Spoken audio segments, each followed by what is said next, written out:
दोस्तों आज मैं एक्सप्लेन करने वाला हूँ the shape of water movie को, जो सन 2017 में रिलीज हुई थी। दोस्तों स्टोरी में आगे बढ़ने से पहले आपसे एक छोटी सी रिक्वेस्ट है कि अगर आपने हमारे चैनल को सब्सक्राइब नहीं किया है तो प्लीज हमारे चैनल को सब्सक्राइब करके बेल आइकन को भी प्रेस कर लेना, ताकि आगे भी आपको हमारी वीडियोस की नोटिफिकेशन मिलती रहे। तो लेट्स एक्सप्लेन दिस मूवी। कहानी की शुरुआत में हम एलिजा नाम की एक लड़की को देखते हैं जो की बचपन से ही गूंगी है और इसलिए वह बोल नहीं सकती, और उसके गले पर एक निशान भी है जो की उसके गले पर बचपन से ही है। एलिजा की एक फ्रेंड भी होती है जिसका नाम जेल्डा है, और ये दोनों एक लैब में साफ सफाई करने का काम करते हैं। एलिजा के साथ उसका एक फ्रेंड गिल्स भी रहता है जो कि एक बहुत अच्छा आर्टिस्ट भी है। एलिजा जिस लैब में काम करती है वहाँ हर रोज नए से नए एक्सपेरिमेंट किए जाते हैं। अब डॉक्टर फ्लेमिंग उन्हें बताता है कि हमारी लैब में रॉबर्ट नाम का एक नया साइंटिस्ट आया है। तभी वहाँ एक वाटर टैंक लाया जाता है जिसके अंदर कोई क्रिएचर बंद था, जिस पर एक्सपेरिमेंट करने के लिए कर्नल रिचर्ड नाम का एक ऑफिसर अपने साथ लाया था। अब एलिजा और जेल्डा अपने काम पर लग जाती है। फिर हम देखते हैं कि कर्नल रिचर्ड बुरी तरह घायल होकर लैब से बाहर आता है और उसके हाथों से बहुत ज्यादा ब्लड भी निकल रहा होता है। तब डॉक्टर फ्लेमिंग ब्लड साफ करने के लिए एलिजा और जेल्डा को लैब में बुलाता है, जिस दौरान एलिजा को वहाँ कटी हुई 2 उंगलियां और एक अंगूठी मिलती है। अंगूठी को देखकर एलिजा समझ जाती है कि ये उंगली डॉक्टर रिचर्ड की है। ये देखकर जेल्डा बहुत डर जाती है और डॉक्टर फ्लेमिंग को बुलाने के लिए लैब से बाहर चली जाती है।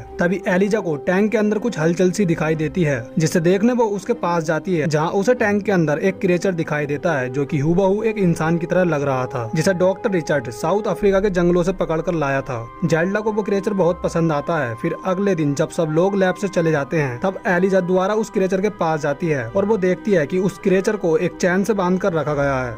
एलिजा उस क्रिएचर को खाने के लिए एक अंडा भी देती है। वो क्रिएचर पहले तो एलिजा पर भड़क जाता है, लेकिन बाद में वो उस अंडे को उठा लेता है। जब एलिजा लैब से बाहर जाती है तो रिचर्ड जेल्डा और एलिजा को अपने ऑफिस में बुलाता है और उनसे कहता है कि तुम दोनों का काम सिर्फ उस लैब को साफ करना है। उस लैब को क्लीन करने के बाद तुम दोनों यहाँ से चुपचाप चले जाया करो, क्योंकि तुम्हें तो पता ही है उस लैब में एक क्रिएचर है जो कि बहुत बुरा और खतरनाक भी है, और मैं उसे साउथ अफ्रीका के जंगलों से पकड़ कर लाया हूँ। और वहाँ से आते हुए पूरे वक्त हम एक दूसरे के दुश्मन ही बने रहे। वहाँ के लोग इस क्रिएचर को भगवान मानते हैं, लेकिन रिचर्ड का मानना था कि भगवान हम इंसानों की तरह होता है, ना कि इन गंदे क्रिएचर की तरह। लेकिन एलिजा पर रिचर्ड की बातों का कोई असर नहीं होता और अगले दिन वह दोबारा उस क्रिएचर के पास जाती है और उसके लिए दीवार पर एक अंडा रख देती है। जब वो क्रिएचर उस अंडे को खाने आता है तो एलिजा उसे म्यूजिक भी सुनाती है और वो क्रिएचर भी एलिजा से इशारों में बात करता है। इसके बाद हम देखते हैं कि एलिजा अब हर रोज उस क्रिएचर के लिए खाना लेकर आती है और देखते ही देखते वो क्रिएचर एलिजा का एक बहुत अच्छा दोस्त बन जाता है और एलिजा को भी उस क्रिएचर की दोस्ती बहुत पसंद आती है। एक दिन जब एलिजा उस क्रिएचर से बात कर रही थी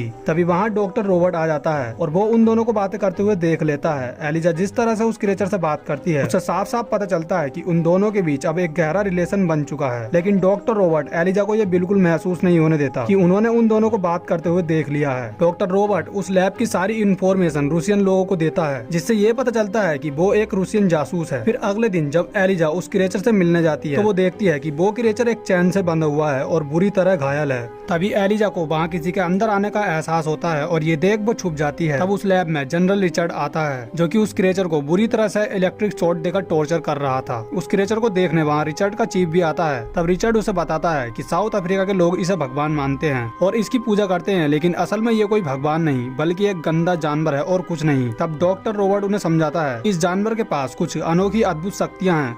ये पानी और पानी के बाहर दोनों कंडीशन में सांस ले सकता है। लेकिन रिचर्ड को इन सब बातों से कोई फर्क नहीं पड़ता और वो रॉबर्ट को चुप रहने को कहता है। इसी दौरान वो क्रिएचर बेहोश होने लगता है और रॉबर्ट चीफ से उसे पानी में डालने के लिए कहता है, लेकिन वो दोनों उसकी बातों को इग्नोर कर देते हैं। रिचर्ड अपने चीफ से उस क्रिएचर की बॉडी को चेक करने की परमिशन मांगता है और कहता है कि ऐसा करने से हमें इस फील्ड के सभी क्रिएचर के बारे में काफी ज्यादा इन्फॉर्मेशन मिल सकती है। हालांकि डॉक्टर रॉबर्ट उन्हें ऐसा करने के लिए मना करता है, लेकिन रिचर्ड की बातों को सुनकर उसका चीफ उस क्रिएचर का ऑपरेशन करने की परमिशन दे देता है। अब इनकी ये सारी बातें एलिजा ने भी सुन ली थी और ये सुनकर वो बहुत ज्यादा हैरान हो जाती है और अपने घर जाने के बाद गिल्स से उस क्रिएचर को बचाने के लिए हेल्प मांगने लगती है। लेकिन गिल्स उसकी हेल्प करने से साफ मना कर देता है और उससे कहता है कि वो लोग बहुत खतरनाक हैं, हम उनका कुछ नहीं कर सकते। गिल्स के मना करने पर एलिजा उससे नाराज हो जाती है और काफी ज्यादा उदास होने लगती है। लेकिन गिल्स से एलिजा की ये हालत देखी नहीं जाती, इसलिए वो किसी तरह उसकी हेल्प करने के लिए तैयार हो जाता है और ये देखकर एलिजा बहुत खुश होती है। इसके बाद हम रॉबर्ट को देखते हैं जो कि रूसियन लोगों के पास आया था। रूसियन उसे एक बॉम्ब देते हैं और एक ऐसा इंजेक्शन भी देते हैं जिससे रोबोट किसी को भी बेहोश कर सकता था। दूसरी तरफ एलिजा और गिल्स क्रिएचर को बचाने के लिए एक प्लान बनाते हैं, जिसमें गिल्स एलिजा से कहता है कि तुम बस किसी तरह उस क्रिएचर को लैब से बाहर ले आना,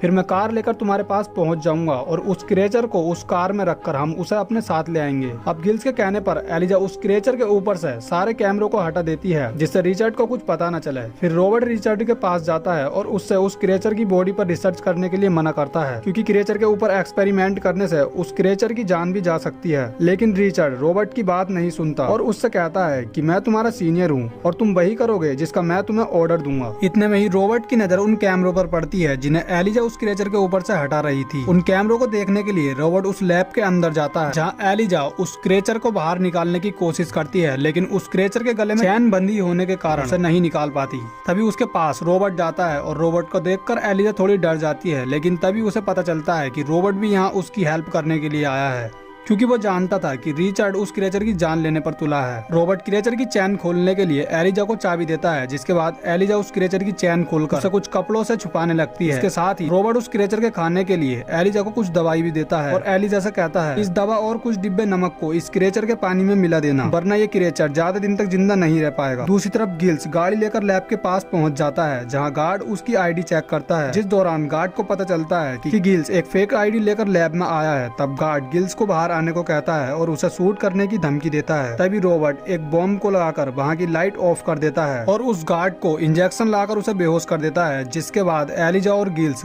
उस क्रिएचर को लेकर वहाँ से चले जाते हैं। हालांकि रिचर्ड उन्हें रोकने की पूरी कोशिश करता है, लेकिन वो उन्हें नहीं रोक पाता। लाइट ऑफ होने के कारण वह उनका चेहरा नहीं देख पाता और उसे ये पता नहीं चलता है कि उस क्रिएचर को लैब से कौन लेकर गया है। एलिजा उस क्रिएचर को एक पानी में डालकर उसके पानी में कुछ दवाइयाँ और नमक भी डाल देती है, जिससे उस क्रिएचर को थोड़ा आराम मिलता है। इसके बाद जब एलिजा लैब में जाती है तो रिचर्ड उसे और जेल्डा को अपने पास बुलाता है और कहता है क्या तुमने किसी अनजान व्यक्ति को उस दिन लैब के अंदर आते हुए देखा था? तब एलिजा उसे कुछ नहीं बताती। हालांकि जेल्डा को सब कुछ पता होता है, लेकिन वो भी रिचर्ड को कुछ नहीं बताती, जिससे रिचर्ड को लगता है कि उस क्रिएचर को ले जाने के पीछे रूसियन लोगों का हाथ है। इसके बाद हम उस क्रिएचर को देखते हैं जो कि चुपके से गिल्स के रूम में चला जाता है। तभी गिल्स की बिल्ली उस क्रिएचर पर चिल्लाने लगती है। उसकी आवाज सुनकर गिल्स भी जाग जाता है और उसे देखने जाता है तो वो देखता है कि वो क्रिएचर गिल्स की बिल्ली को मारकर खा रहा होता है और गिल्स उसे रोकने की कोशिश करता है, लेकिन वो क्रिएचर गिल्स के हाथ पर अटैक करके वहाँ से भाग जाता है। इतने में ही वहाँ पर एलिजा आ जाती है और वो गिल्स से उसके हाथ पर लगी चोट के बारे में पूछती है, जहाँ गिल्स उससे कहता है कि वो क्रिएचर यहाँ से भाग गया है, तुम जाओ और जाकर उसे ढूंढो, तुम मेरी चिंता मत करो, मैं ठीक हूँ। तब एलिजा उस क्रिएचर को ढूंढते हुए एक थिएटर के अंदर पहुंच जाती है, जहां उसे वो क्रिएचर मिल जाता है जो कि अकेला उस थिएटर में मूवी देख रहा था। एलिजा उस क्रिएचर के पास जाती है और उसे अपने साथ अपने घर ले आती है और अब वो क्रिएचर गिल्स की बिल्ली को भी कोई नुकसान नहीं पहुंचा रहा था और उन बिल्लियों के साथ बहुत ज्यादा मस्ती कर रहा होता है। इसी दौरान उस क्रिएचर की नजर गिल्स के हाथ पर लगी चोट पर जाती है, जिसके बाद वो क्रिएचर गिल्स के सर और हाथ को टच करता है और उस क्रिएचर के शरीर से अजीब सी रोशनी निकलने लगती है। फिर अगले दिन एलिजा उस क्रिएचर के पास जाती है और उससे बातें करने लगती है और अब ये दोनों ही एक दूसरे को पसंद करने लगे थे। एलिजा को देखकर वो क्रिएचर बहुत खुश होता है और यहाँ ये दोनों एक दूसरे के साथ इंटीमेट होते हैं। इसी दौरान एलिजा उस रूम की टंकी के सभी पाइप को ओपन कर देती है, जिससे पूरे रूम में पानी भर जाता है और वो पानी थिएटर में भी गिरने लगता है। देखने के लिए थिएटर का ओनर गिल्स के पास जाता है और उस पर गुस्सा होने लगता है और उससे पानी को बंद करने के लिए कहता है। जब गिल्स उस पानी को बंद करने के लिए जाता है तो वो देखता है कि एलिजा उस क्रिएचर के साथ नहा रही होती है। गिल्स उन दोनों को इग्नोर कर देता है और वहाँ से चला जाता है। जब एलिजा गिल्स के पास जाती है तो वो उससे अपने हाथ की चोट के बारे में बताता है, जो कि अब बिल्कुल ठीक हो चुकी थी और उसके सर पर भी नए बाल निकल रहे होते हैं। वो एलिजा से कहता है कि ये सब उस क्रिएचर ने ठीक किया और रियल में एक भगवान है। इसके बाद हम रिचर्ड को देखते हैं, जहाँ उसका चीफ उससे मिलने के लिए आता है और उससे कहता है कि तुम अगर 36 घंटे में उस क्रिएचर को मेरे सामने नहीं लाओगे तो तुम्हें इस नौकरी से निकाल दिया जाएगा और हो सकता है कि तुम्हें मार भी दिया जाए। अपने चीफ की बातों को सुनकर रिचर्ड बहुत ज्यादा घबरा जाता है। फिर हम उस क्रिएचर को देखते हैं जिसकी हालत दिन ब दिन खराब होती जा रही थी और इसलिए एलिजा उसे नदी में छोड़ने का डिसाइड करती है। उस क्रिएचर को देखने के लिए उसकी फ्रेंड जेल्डा भी आती है और वो भी उस क्रिएचर की हालत को देखकर हैरान हो जाती है और डॉक्टर रॉबर्ट को ये सब बताने के लिए कॉल करती है, जिससे उसे कुछ हेल्प मिल सके। लेकिन डॉक्टर रॉबर्ट कहीं जा रहा होता है, इसलिए वो फोन नहीं उठा पाता और घर से बाहर जाने लगता है। अब रिचर्ड रॉबर्ट पर नजर रख रहा था क्योंकि रिचर्ड को डॉक्टर रॉबर्ट पर शक था। वह देखता है कि रॉबर्ट रूसियन लोगों से मिला हुआ था, लेकिन अब वो उन लोगों के किसी काम का नहीं था, इसलिए वो लोग उसे शूट कर देते हैं। लेकिन इससे पहले कि वो उसे मार पाते तभी रिचर्ड भी उन लोगों को शूट कर देता है। और डॉक्टर रॉबर्ट को टॉर्चर करके उससे उस क्रिएचर के बारे में पूछता है। हालांकि पहले तो रॉबर्ट उसे कुछ नहीं बताता, लेकिन रिचर्ड के बहुत ज्यादा टॉर्चर करने पर रॉबर्ट उसे सब कुछ बता देता है कि उस क्रिएचर को कोई और नहीं बल्कि हमारी लैब में काम करने वाली 2 लड़कियां एलिजा और जेल्डा लेकर गई हैं। तब रिचर्ड जेल्डा के घर जाता है और उससे उस क्रिएचर के बारे में पूछता है और उसे टॉर्चर करने लगता है, लेकिन जेल्डा उसे कुछ नहीं बताती। तब रिचर्ड गुस्से में आकर अपनी दोनों उंगलियों को तोड़कर अलग कर देता है और जेल्डा पर चिल्लाने लगता है। ये देख जेल्डा का हस्बैंड घबरा जाता है और रिचर्ड को बताता है कि मुझे लगता है कि वो क्रिएचर एलिजा के घर है, क्योंकि मैंने इस बारे में जेल्डा को एलिजा से फोन पर बात करते हुए देखा था। तब रिचर्ड एलिजा के घर जाने लगता है, लेकिन उसके जाने से पहले ही जेल्डा एलिजा को फोन करके उसे सब कुछ बता देती है। कहती है कि तुम्हें जल्द ही उस क्रिएचर को नदी में छोड़ना होगा। जेल्डा की ये बात सुनकर एलिजा उस क्रिएचर को नदी में छोड़ने के लिए अपने साथ ले जाने लगती है। दूसरी तरफ हम रिचर्ड को देखते हैं जो कि उस क्रिएचर को ढूंढता हुआ एलिजा के घर पहुंचता है, लेकिन उसे वहाँ कोई नहीं मिलता। ये देख रिचर्ड को बहुत ज्यादा गुस्सा आने लगता है और वो एलिजा के रूम का सामान इधर उधर फेंकने लगता है। इसी दौरान उसे कैलेंडर पर एक नोट लिखा हुआ मिलता है, जिससे वो समझ जाता है कि एलिजा उस क्रिएचर को नदी में छोड़ने वाली है। फिर हम एलिजा को देखते हैं जो उस क्रिएचर को नदी में छोड़ने वाली थी, लेकिन इससे पहले कि वो उस क्रिएचर को नदी में छोड़ पाती तभी वहाँ पर रिचर्ड आ जाता है और गिल्स पर अटैक कर देता है और इसके बाद वो उस क्रिएचर और एलिजा दोनों को शूट कर देता है। लेकिन गिल्स अभी भी होश में था और वो रिचर्ड पर अटैक करके उसे गिरा देता है और एलिजा की ऐसी हालत देखकर काफी ज्यादा उदास हो जाता है। तभी देखते ही देखते वो क्रिएचर उठ जाता है और अपने घाव पर हाथ फिराकर उन्हें ठीक कर लेता है। ये देखकर रिचर्ड भी बहुत हैरान हो जाता है। फिर वो क्रिएचर रिचर्ड के पास जाता है और उसका गला काट देता है, जिससे रिचर्ड वहीं पर मर जाता है। इसके बाद वो क्रिएचर एलिजा के पास जाता है और उसे अपने साथ पानी में लेकर कूद जाता है और पानी के अंदर उसे किस करता है और जो निशान एलिजा के गले पर बचपन से थे वो क्रिएचर उन्हें टच करता है, जिससे वो निशान मछलियों की तरह सांस लेने वाले गिल्स में बदल जाते हैं और एलिजा को होश आ जाता है और अब एलिजा पानी के अंदर भी सांस लेने लगती है। ये दोनों एक दूसरे को जिंदा देख काफी ज्यादा खुश होते हैं, एक दूसरे के गले लगने लगते हैं और इसी के साथ ये मूवी यहीं खत्म हो जाती है। दोस्तों, अगर आपको इस मूवी की एक्सप्लेनेशन पसंद आई हो तो वीडियो को एक लाइक और चैनल को सब्सक्राइब करके नोटिफिकेशन बेल को ऑन जरूर कर लेना, ताकि आगे भी आपको हमारी वीडियोस की नोटिफिकेशन मिलती रहे। So thanks for watching guys.